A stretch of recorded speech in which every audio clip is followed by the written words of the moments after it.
Hi everyone. Okay, so first, the book is going to be like in the very soons. It's going to be ready for purchase. I copyrighted on May 5th. And like I chose that date to copyright it because it's 5/5 and there's 5 books in the series, and I'm just super obsessive about all this stuff. That one's just silly. That doesn't mean anything. That was just when I wanted to do it. But in the book itself, whenever you encounter a number, it's foreshadowing, it's important. Sort of like the numerology throughout the book. Every word choice is so carefully chosen to be resolved or maybe it's setting up something, whatever.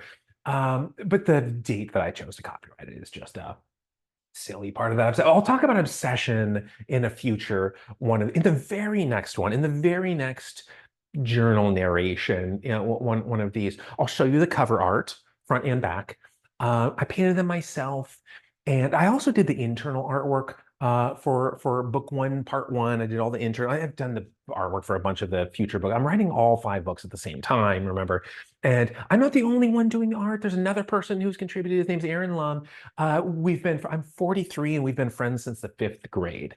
And so Lum and I have been friends for so long. And you can see one of Lum's paintings for the book already. I mean, this was done a few years ago. If you look up the Epistle of Mundus, there's that map, and Lum and I went back and forth forever to get this map perfect. But he painted it. That was his painting. But in book one, and he's done more paintings for the 5 book series also, but you might not see those for a long time. Uh, but I've talked about this so many times, but there's no way I'm going to let AI have any influence over the book, have any fingerprint anywhere. There's no keystroke that comes from AI. There's no idea that's influenced by AI. There's no artwork that comes from AI. Nothing. And what's the best way to ensure that this is 100% human? To be pathological, but to be like tyrannical about control over it. And so it's just me doing all of the writing, all the ideas, and all the everything. And I'll talk about that in the future too. My idea of like beta readers and stuff like committee writing. So it's like I'll talk about that in the future. But with the artwork, it's me and a dear friend. Who are doing all of it. In book one, part one, I did all of the artwork. And so I'll show you the front and back cover. In the next one, we'll talk about the title. We'll do all of that. But in this one, today's journal that I'm going to read in just a minute, this is about like kid heroes. Playing that protagonist role as some kid as a hero. And there's an insensitive-ish comment that I make about one of my own like childhood heroes. And so I just wanted a little, yeah, I just wanted to introduce this idea before we get there. Like I had growing up, I was born in 1980. And so throughout the late 80s and early 90s, I really had probably four, it's like, role models, just the hero, childhood heroes. I mean, like if I looked at my bookshelf, maybe like Shel Silverstein. I'm sure I could come up with some other names. Yeah. And obviously, there's other works of art, in music and in writing and video games of fine art. Shigeru Miyamoto, Yuji Horii, um, like Akira Toriyama.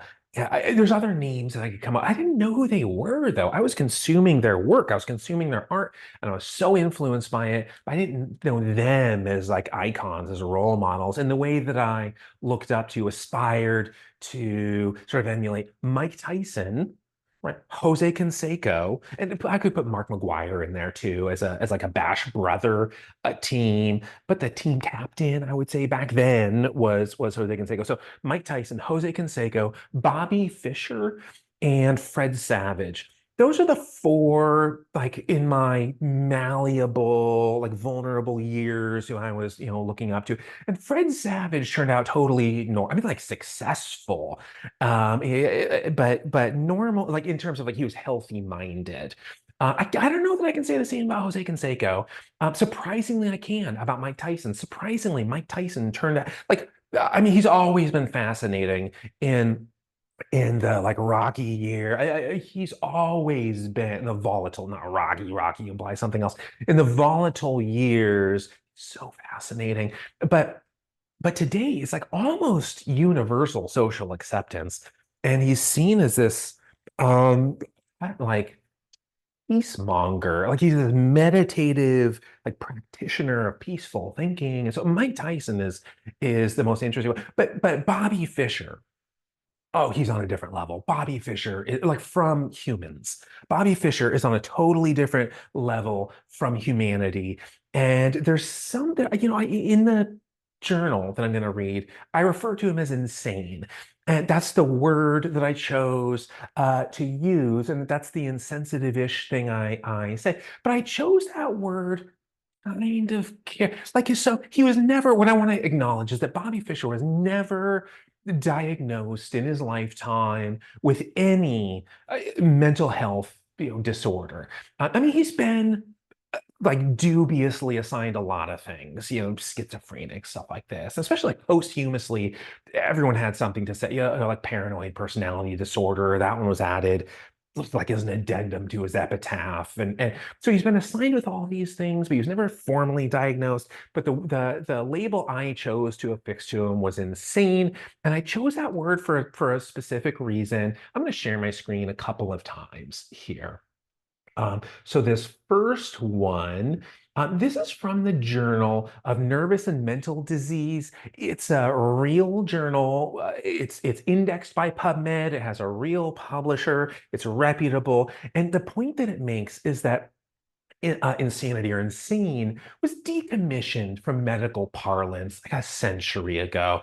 It has a colloquial definition, it has a legal definition, but it doesn't really have medical, certainly in the last century, it doesn't have a medical definition. But looking at the legal definition, um, now, this is from law.com. I can appraise medical literature, even though psychology and mental health and stuff are so far out of my scope. It's still easy for me to look at publishers and impact factors and where something's indexed and stuff like that as a general appraisal of merit. For law, I guess so far out of my scope, I have no idea how to appraise if this is a reputable source. But this, if you read this tiny fonted definition of insanity, it seems to be a reasonable description of Bobby Fischer.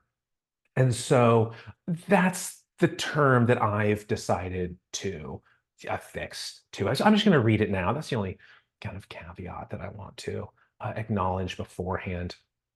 So let's read today's journal, Journal 76, Saturday, May 11th, 2024, Child Protagonists in Fantasy Literature.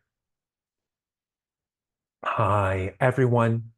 While toddlers aren't shrieking or breaking things or secreting feces, they're adorable. It's the high-pitched voices, it's the huge-eyed faces, it's those tiny things at the ends of their arms that almost look like human hands. Toddlers are basically kittens in the sense that they're helpless and needy and they contribute nothing to society, but we forgive them because look at those puny fingers grabbing my pinky and cutting it with those razor blade fingernails. Then they grow up a little. And the loss of adorability happens faster than their acquisition of utility. On their 13th birthday, they aren't smart enough to be engineers, professors, pharmacologists, attorneys, astronomers, physicians, statisticians. They can't drive a car, let alone fly a commercial jet. They aren't even physically mature enough to play on a high school sports team. Child labor aside, they're incapable of making a meaningful contribution to any workforce. And yet, in fantasy literature, they defeat all the Dark Lords. It makes me question the complexity of magic compared to chess, for example. Sure, there's a Bobby Fischer every now and then. He was pretty esteemed by 13, but he studied like an insane person. He was, after all, insane since he was 6. Harry James Potter didn't know what magic was until he was 11. And then he started taking on powerful nemeses right away, and he was winning. So magic must be pretty simple, like tic-tac-toe. Although there was a game of wizard chess that first year at Hogwarts, remember how Ron sacrificed himself? No fear, no tears, just I'm going to kill myself for this adventure, which I assume is important, with two friends I just met. He doesn't actually say that, he just implies it. Then the enemy queen strikes Ron in the head, drags his limp, unconscious body to the side, and Harry and Hermione leave him there. He'll be all right. Harry actually does say that. For this exhibition of violent martyrdom, Ron earned 50 points for Gryffindor. I adore that book, but there's no way a child who couldn't possibly work as an epidemiologist or a speech language pathologist or a bus driver could be a hero.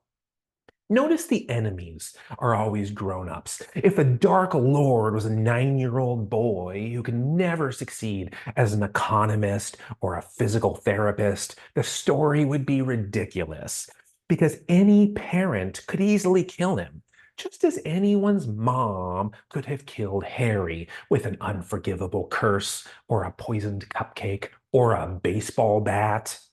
It's only the supervillains who couldn't get the job done. Rowling wrote so many wonderful scenes, I'm willing to excuse the few that ruin my immersion.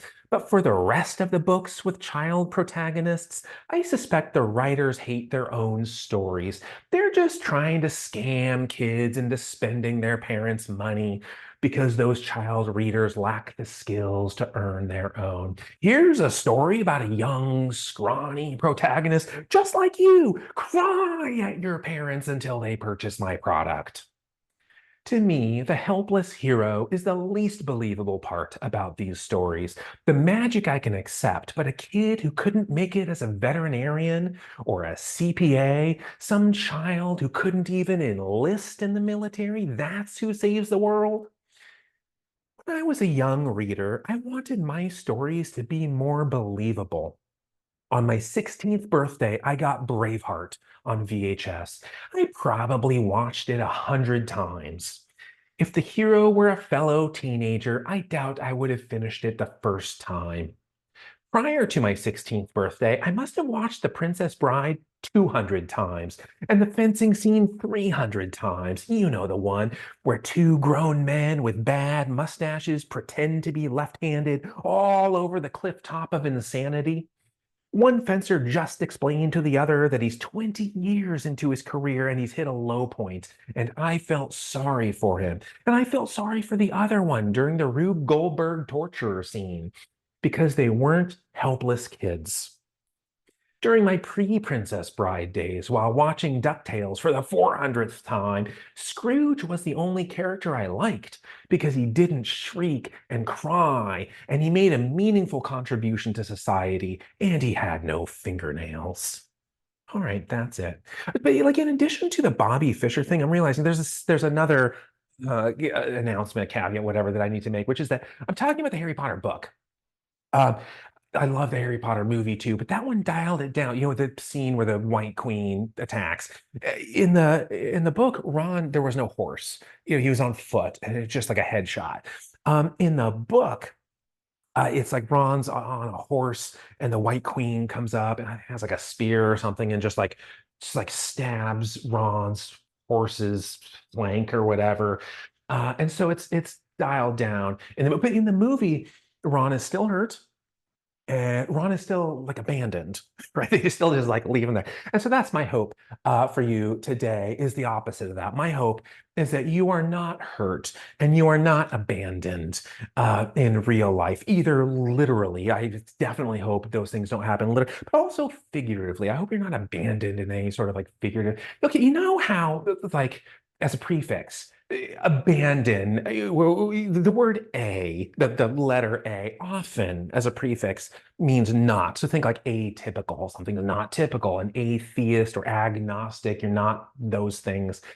Asymptomatic, right? You have no symptoms. Asymmetry, your symmetry is like equivalent or whatever. apathetic, you're not pathetic, you don't care or whatever. Asocial, what people sort of like unsociable, apolitical, you don't have a political agenda or feelings or something, amoral, asexual.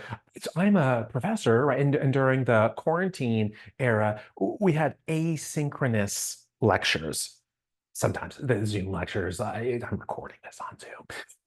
But we'd have these asynchronous lectures, so they were not synchronous. And so A has this prefix. And so let's say abandon, right? My hope for today, ignore everything I previously said. My hope for today is that you are bandoned in life, just bandoned. And so that's it. I will see you next time. I will abandon you, and I will see you in the very next one. So